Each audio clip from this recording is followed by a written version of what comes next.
Start చేద్దాం. Big breaking news. Iran అమెరికాల మధ్య శాంతి ఒప్పందం కుదిరింది. యుద్ధం ముగిసినట్లుగా ట్రంప్ ఒక పోస్ట్ కూడా చేశారు. The deal with the Islamic republic of Iran is now complete. Congratulations to all.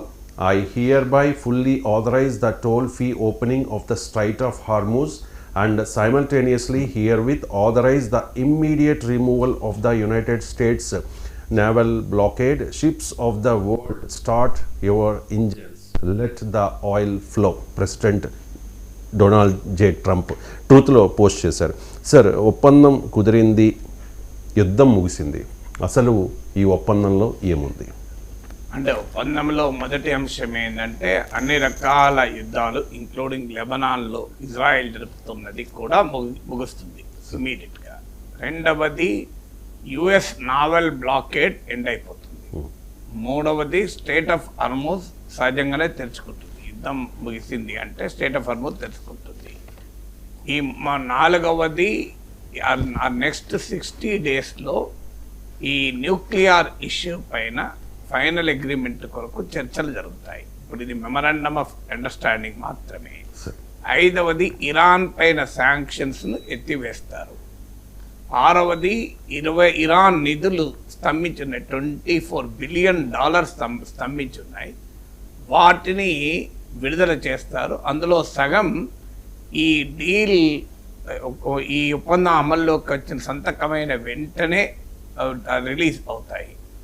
So ఇవి ప్రధానంగా ఈ ఒప్పందంలోని అంశాలు. ఇక ఇరాన్ మిసైల్ ప్రోగ్రాం గురించి ఈ ఒప్పందంలో లేదు.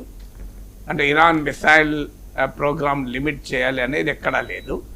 అలాగే Iran support for proxies, America Israel డిమాండ్లలో ఈ ఇరాన్ మిసైల్ ప్రోగ్రామ్ ఒక లిమిట్ చేయాలి, ఇరాన్ మిలిటరీ కెపాసిటీని అనేది ఒక డిమాండ్గా ఉంది. ఇరాన్ తన ప్రాక్సీస్ అంటే హమస్కు, హిజ్బుల్లా, యెమెన్లో హూతీసు, ఇరాక్లో షియా మిలీషియాలకు వీళ్ళకి ఇచ్చేటువంటి మద్దతు, యాక్సిస్ ఆఫ్ రెసిస్టెన్స్ ప్రతిఘటన కూటమికి ఇచ్చే మద్దతు విషయంలో ఈ డీల్లో ఎక్కడా లేదు.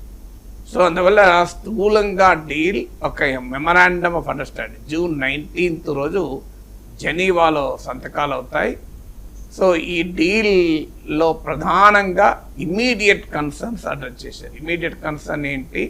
స్టేట్ ఆఫ్ హార్మూజ్ తెరవాలి, నావల్ బ్లాకేడ్ ఆగాలి, పరస్పర దాడులు ఆగాలి. వీటికి అగ్రిమెంట్ కుదిరింది. సబ్స్టాన్షియల్ ఇష్యూస్ అయిన న్యూక్లియర్ ఇష్యూ పైన ఇప్పటికీ ఏ కమిట్మెంట్ లేదు. సో అందుకే ట్రంప్ చెప్పింది ఏంటంటే న్యూక్లియర్ ఇష్యూ పైన కనుక పర్మనెంట్ అగ్రిమెంట్ కుదరకపోతే మళ్ళీ దాడులు మొదలు పెడతామని ఒక కేవియట్ ఇచ్చి పెట్టాడు.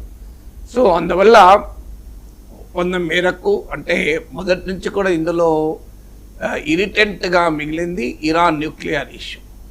సో ఆ ఇరాన్ న్యూక్లియర్ ఇష్యూను జాగ్రత్తగా నెక్స్ట్ 60 డేస్కు వాయిదా వేశారు.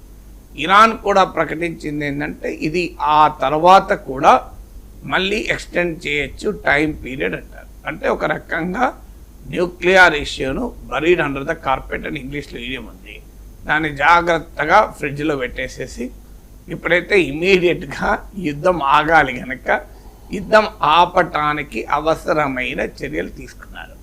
తర్వాత ఇరాన్ రీకన్స్ట్రక్షన్ గురించి కూడా చర్చలు జరగాలి. అంటే యుద్ధం వల్ల జరిగిన నష్టాన్ని నివారించి ఇరాన్ పునర్నిర్మాణం విషయంలో కూడా చర్చలు జరుగుతాయి.